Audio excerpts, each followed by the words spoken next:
And welcome to Business Focus. I am your host, Rodger Roeser, and today we're joined by a great guest, Caroline Pione.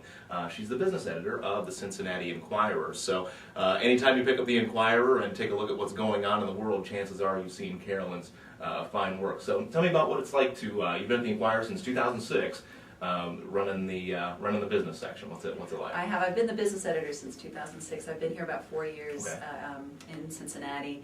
And when I was hired 2 years ago, one of my mandates, I guess, from my bosses was to go out in the community and get in touch with the business community because they felt that we had lost touch with what was really going on. And so it's been fun. So I started a column about a year ago that put my face out on the Sunday business section, and that's brought a lot of interest. People have called me up with their story ideas, come take, let me take you to lunch and talk about what we're doing, that sort of thing. That's good, and it's so critical. I'm a former newspaper journalist, newspaper editor up in Cleveland, and it can be challenging. You get pushed and pulled in so many different directions.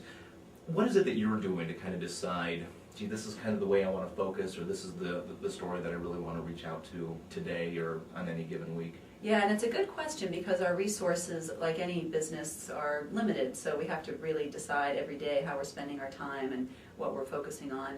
And really the things that people are talking about in the business community, the issues, the events that are happening, Agenda 360 comes to mind. Every person in the business community seems to be involved with that right now. The Chamber's effort to provide a strategic plan for the region. They always have numbers, if you notice. That's either 360 or Vision 20, they always have a number attached to it. Yes, absolutely. Exactly, and the 360 is that whole, wide look at the region. And so that's just an example of the kinds of things I think we need to be paying attention to because they're on people's minds, and it's proactive coverage as opposed to reacting to press releases and trying to jump on things after they happen. Sure, and again, you bring up a good point.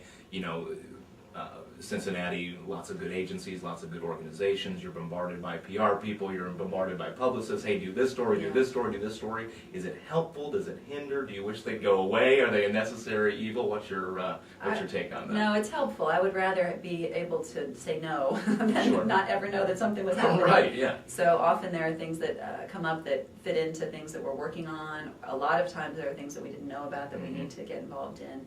It's a way to stay in touch. So no, I try to encourage my staff as much as possible to get back to the local PR people and at least give them some kind of an answer. At least call them and say no. no. So they know the email was right. So they know their email didn't go into spam. Right, that's a good thing. Now, the Enquirer has really prided itself on innovation. Years ago, you guys were one of the first ones to launch like a daily email blast, which John Eckberg had put together, which I thought was really a good program. So you've always been looking towards new things, and frankly, you have to. That is a necessary evil. You've got to find what the next thing is. Can you tell us about what's coming, what you have done, and what you're seeing in the future? Yeah, and I would say a lot of people in the newsroom may have used your term necessary evil 10 years ago, but now it's exciting. I think people have really understood, as many companies from Cincinnati Bell to Procter & Gamble have had to, how to react to change and how to address change, and that your job is not going to stay the same.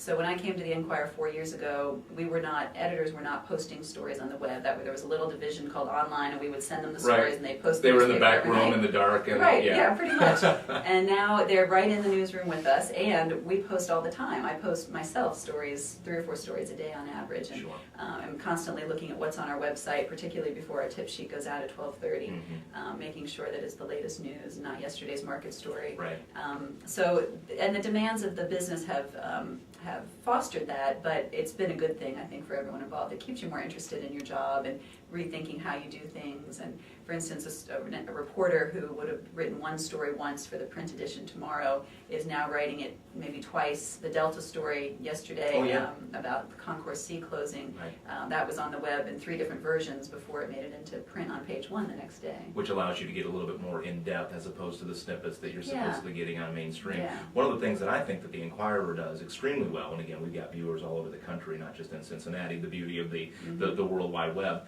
is the way that you do foster, I think, that conversation. When you do post a story online, you foster folks being able to respond and comment back to that. So it does, further that whole communications initiative, which at the end of the day is kind of the newspaper's mantra, is it not? Right, yes, definitely. So you know, as you move forward, you know, more and more we're seeing readership decline. We're seeing more and more folks going to online. One of the things that you guys do is have the ability for people to post their own things online through Cincinnati.com or NKY.com. Mm-hmm. What do you think the future holds? Are we going to be reading a newspaper on a piece of acetate in the not so distant future? I don't know about that. I don't know how expensive acetate is Right. compared to newsprint, but Right. newsprint's very expensive. The paper is not losing readers. In fact, ours is not. Actually, that's right. The Enquirer is one of 2, 3 Right. papers in the country that's growing. Right, and of course we were helped a little bit by the Cincinnati Post when Scripps closed That's at the true. beginning of the year.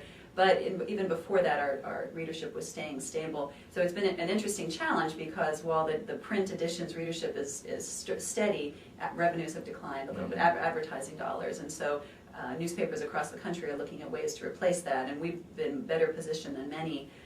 We've been lucky at the Enquirer, but still, the online is the imperative. We have to be Sure. serving the online reader, and so we're looking at just a host of things. We've been doing video for several years now, and now we have a setup where people can actually submit their own video. So That's if right. somebody happens to Yeah.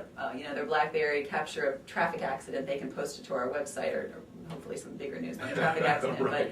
But just as an example, user-generated content is Yes. a big push for us and has been for several years now. Everything from press releases, to their kids' swim meet, to a news event that they happen to witness. In addition to that, we now have Story Chat where people can comment on almost all of the stories on our website, and that's been very popular. Oh, very popular. Particularly with sports. Always with sports. You know, when I was the editor, I could do a story about murder, mayhem, fires, Yeah. and I would never get any comments. But heaven forbid I misspelled Timmy's name, and that was that was World War III Right, in my paper. the little league team or something, That's and exactly everything right. from that up to Marvin Lewis and Yes. the Bengals.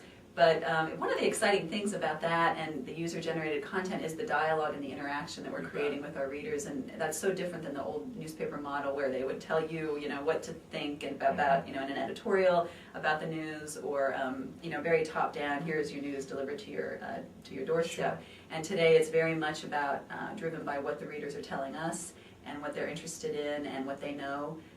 The reporters, I think, are fired up about this. They like to read what people have to say about their Sure. stories. Oh, and yeah. People take more time to do that than they would to call generally. So it's exciting. It's a very transitional time for us, I think, and it's hard to predict where we'll be in a few years. To go back to your question, I can't imagine that there will ever be a time where we have no print edition.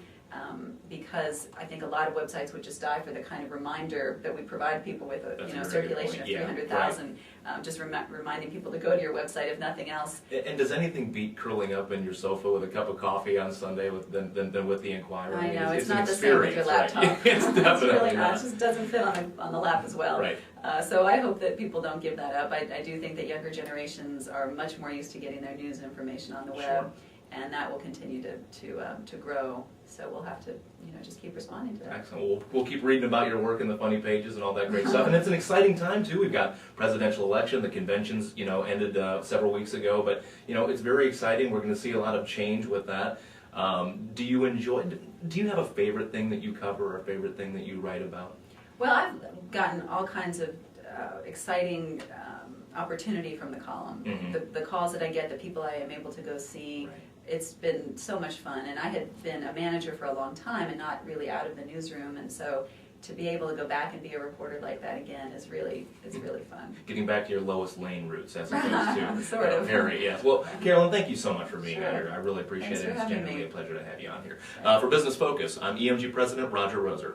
Stay tuned.